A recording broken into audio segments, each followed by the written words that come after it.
My ex-wife and her crew thought it'd be hysterical to leave me stranded in a different city. I remember the way her voice changed when she was around her friends. That tight, high-pitched tone she only used with them, the one that said I'm someone else now. It started around the time we stopped sleeping in the same position. You know, the couple curl, her legs tucked into mine, hand on my chest, a breath away from each other. That disappeared gradually, like how a light fades just before the bulb gives out.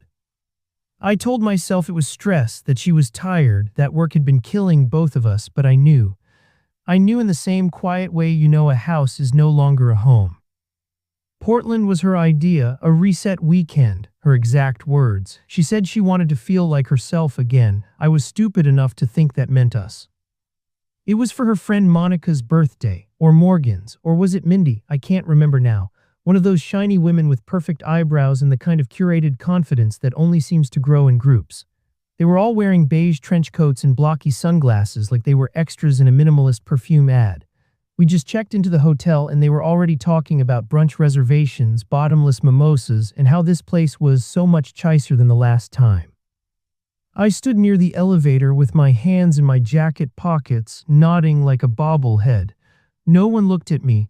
No one asked if I wanted to come. I had come for her, that's it, just her, even if she was barely there anymore, even if I was more of a bag holder than a husband. I remember the smell of the lobby, cedarwood and something synthetic, like designer cologne masking mildew. The front desk had a neon sign above it that said "You are here" in cursive. I stared at it too long. That sentence felt like a threat. The room was nicer than I expected. White walls, fake plants and minimalist ceramic pots, linen sheets that felt slightly damp no matter how long you lay in them. She unpacked quickly, faster than she ever did at home, and went off with the girls to check out the local shops. That meant a lot of aimless browsing and giggling, things I'd once found endearing, but now just made me feel like I was eavesdropping on someone else's life. I stayed in the room, opened the mini bar, drank a can of warm beer, then another, watched muted cable news. Eventually, I wandered down to Powell's Books and bought a copy of The Stranger because I thought I'd feel less alienated reading about someone else's numbness. Spoiler, I didn't. That night, we went to dinner at some place where everything came on small plates and the waiter described each dish like it was a theater production. She sat at the head of the table, radiant in a way that didn't include me. Her hand brushed mine once, and I swear she recoiled like I was the wrong temperature.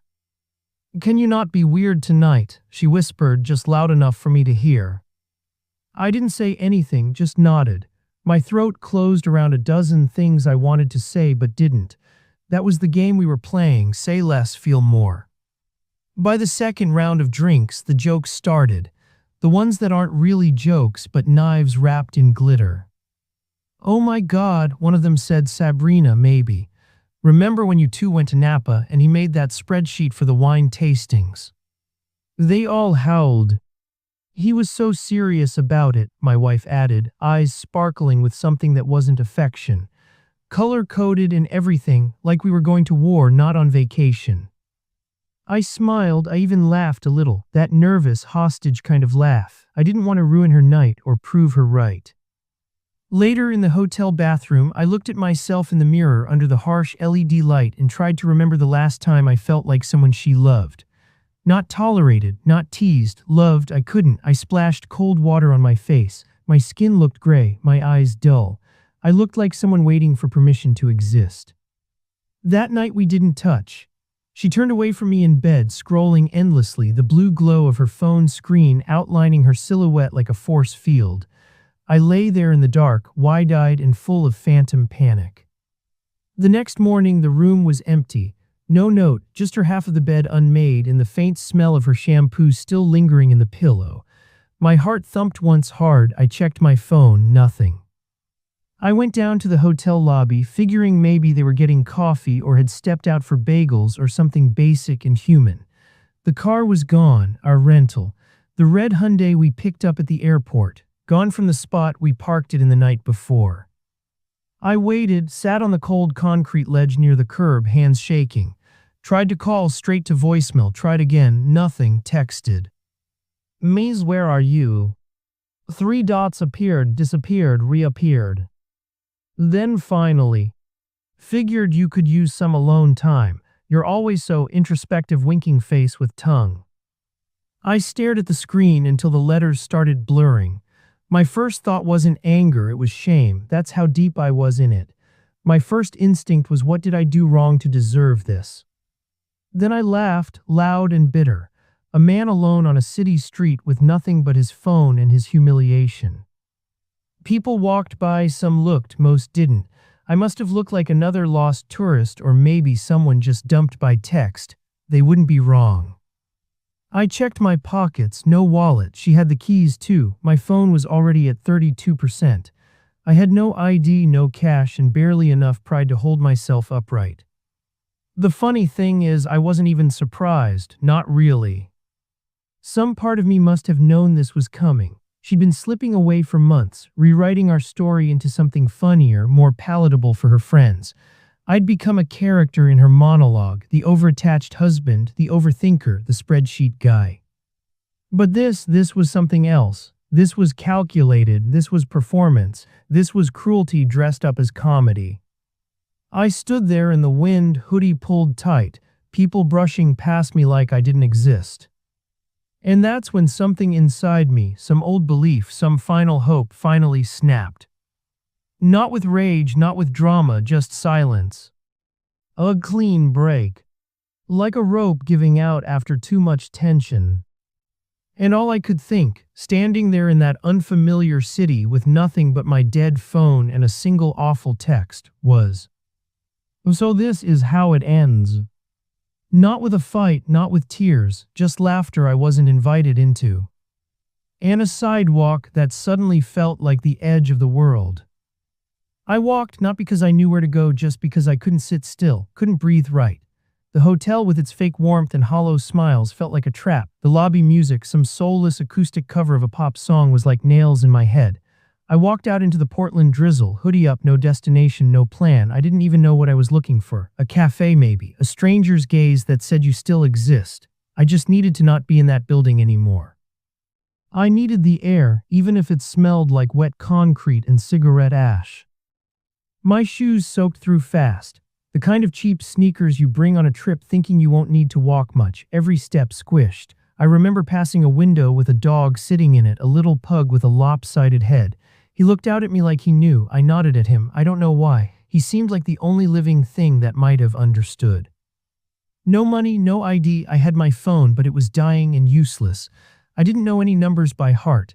Everything important had been stored in her routines, her planning, her way of controlling every minute of our lives. And now here I was, 36 years old, no wallet, no idea what I was to anyone. I ducked into a bookstore at one point. Not Powell's this time, some small corner spot with creaky floors and dusty light filtering in through old skylights. The guy behind the register didn't even look up. I wandered to the philosophy section like some kind of joke, picked up a used Camus paperback and just held it like a buoy. I thought about stealing it, just walking out with it, not even running, but I couldn't. Couldn't add criminal to the list of things I already hated about myself. Eventually, I found a diner, one of those old ones, all linoleum and chipped ceramic mugs. The waitress was older, heavy eyeliner, tired eyes. She poured me a coffee without asking. Maybe I looked like someone who needed it. Maybe she didn't care. Either way, I was grateful. I sipped it slowly, even though it was too hot and tasted like burnt hope. I didn't eat, didn't have the money, just nursed the coffee like it was medicine and tried not to cry in public. There was a guy in the next booth over sketching in a spiral notebook. Looked like a student or maybe just someone who didn't believe in clocks. He caught my eye at one point and gave me a small nod. That tiny human gesture hit me harder than I expected. I had to bite the inside of my cheek to keep from breaking. I stayed there for maybe 2 hours, just existing, watching people come and go, watching a mother struggle to cut pancakes for her kid with one hand while answering emails with the other, watching a couple fight in whispers over the bill, watching the world not fall apart even though mine had. When I finally left, the rain had slowed to a mist. I walked again, found myself down by the river. That cold, gray water moving with quiet confidence like it had somewhere to be. I sat on a bench and watched it, thought about how many people had probably come here before me, heartbroken and directionless. Thought about all the things I'd let go of over the years just to make her happy. Thought about how many times I'd let her speak for me, decide for me, apologize to others on my behalf. I used to call that compromise, but sitting there wet and empty, I realized I'd just been disappearing in slow motion.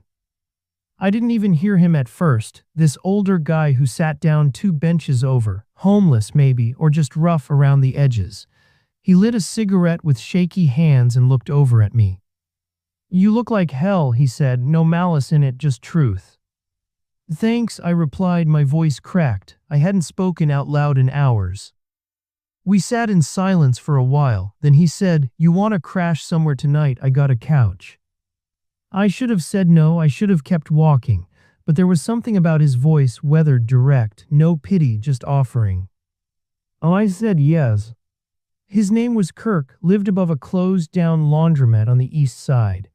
The place reeked of cigarettes and damp blankets, but it was warm and the couch didn't bite. He gave me a towel, a can of soup, and a floor heater that buzzed like a dying fly. We didn't talk much. He told me he used to be a contractor, said he had a son he hadn't seen since 2012, said sometimes the only thing keeping him company was the sound of the train tracks at night. "I don't ask questions," he said before turning in. "You don't gotta explain yourself." I lay on that couch in the dark, curled under a scratchy old throw blanket, staring at the ceiling fan that didn't spin. I felt stripped down to bone. No past, no future, just floating in this weird, borrowed now. I thought about the time she and I first moved in together, how she cried when we unpacked our kitchen stuff, said it finally felt real. I thought about how she used to say I made her feel safe. I wondered when I stopped doing that, or if she just outgrew the need for safety. I didn't cry, that surprised me. The tears had already happened months ago in bathrooms and silent car rides, in small surrenders I hadn't recognized as grief. Now it was just stillness, not peace, just still.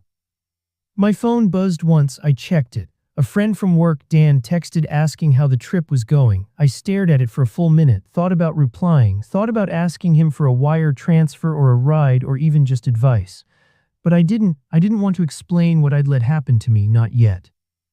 I powered the phone down, let the dark have me.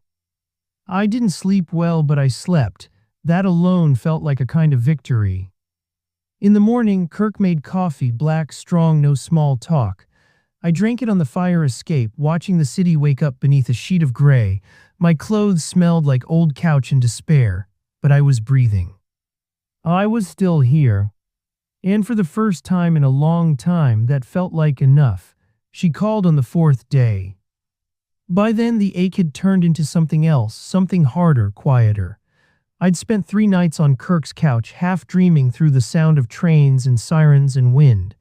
I didn't feel rested exactly, but there was a certain clarity that comes with running out of ways to distract yourself. The phone rang while I was sitting outside a gas station with a coffee I couldn't afford but bought anyway. Burned my tongue on the first sip. I almost didn't answer. Her name lit up the screen and I stared at it for a second too long, thumb hovering like the weight of it might crush me. Well, I answered. "Hey," she said, no warmth, no urgency, just hey. I didn't say anything at first. "So when are you coming home?" she added, as if nothing had happened. As if we were just picking up groceries and I'd taken a little too long. I took a slow breath, my fingers tightened around the cup. The heat helped, it kept me tethered.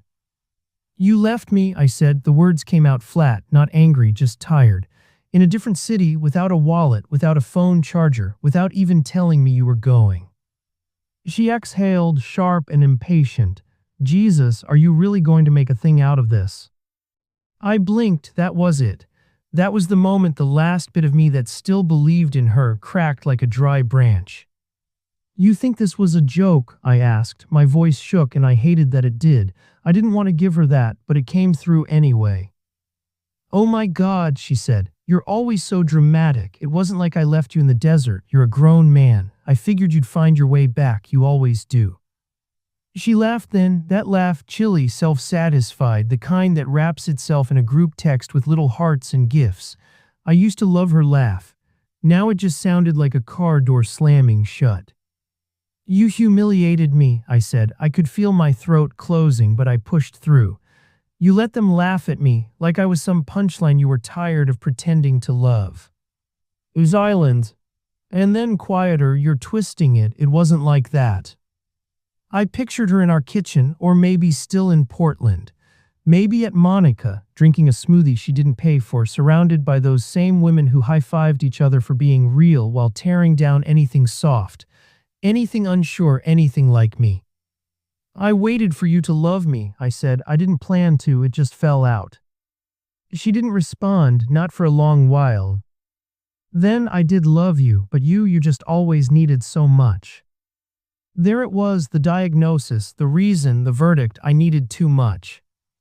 But what did I ever ask for really? To be heard, to be touched, to be in the room when she made decisions about our life. I stopped going out with friends for her, changed jobs for her, laughed at jokes I didn't understand just to keep the peace at dinner parties. I became small so she could feel large, and even that wasn't enough. And now I was the needy one. Well, I'm not coming back, I said, calm, certain. I surprised myself. More silence, but this one was colder, final. Well, she said, good luck out there. Then the line went dead. I sat there for a long time, phone still in my hand, the screen dark. The last call from a life I no longer belonged to. It felt surgical almost, like something had been removed, not painlessly but cleanly. I finished my coffee even though it was cold and bitter. I wanted to taste every last drop of it. That night I went back to the river. Same bench, same gray water, but I felt different, not better, just more me. I remembered things, little things, her handwriting on sticky notes, the way she used to tuck her toes under mine in bed when they were cold, how she'd hum in the kitchen on Sunday mornings, not really a tune, just a vibration of contentment. And I remembered the way those things had faded. The sticky notes stopped, the toes stopped, the humming turned into long sighs and headphone silence. We'd both gone silent, really, just in different ways. And I let it happen. I let her treat me like background noise because I was afraid of silence. But now that it was here, this deep, echoing silence, I found I didn't need to fill it anymore. I could sit with it, let it say what it needed to.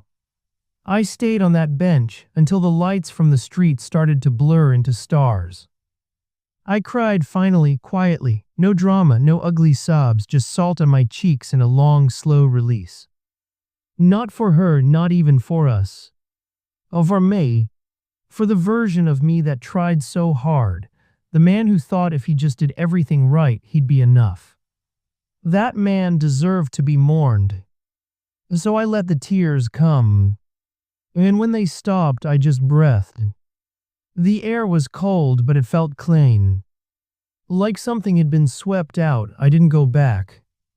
I didn't even tell her where I was staying. I blocked her number a week later, not out of spite, but preservation. The kind of boundary you draw not with anger, but exhaustion. There was no victory in it. No triumphant playlist, no moving on montage. Just a quiet decision. I won't let her near me anymore. And not just her, the version of myself that followed her around like a shadow begging to be seen. I found a room above a bakery. Tiny, no insulation, but the smell of bread in the mornings almost made me believe in something. A little sun slipped through the cracked blinds, warming the floorboards enough to make it feel less like a box and more like a beginning. I got a job fixing bikes at a local shop on the East End. The owner, Raphael, barely asked me any questions, just looked at my hands, nodded, and handed me a wrench. I didn't know a thing at first, but he was patient, showed me how to listen for the problem in a wheel, how to feel tension in the spokes like a pulse. There was something honest in it, physical. If something was broken, you fixed it. No pretending, no sarcasm, just metal, sweat, and attention. I started carrying a notebook, not to write poetry or epiphanies, just to have somewhere to put the noise. Lists, fragments, the odd memory that clawed its way back during a bus ride or while I was standing in line for coffee. I didn't show it to anyone, it was mine, all mine.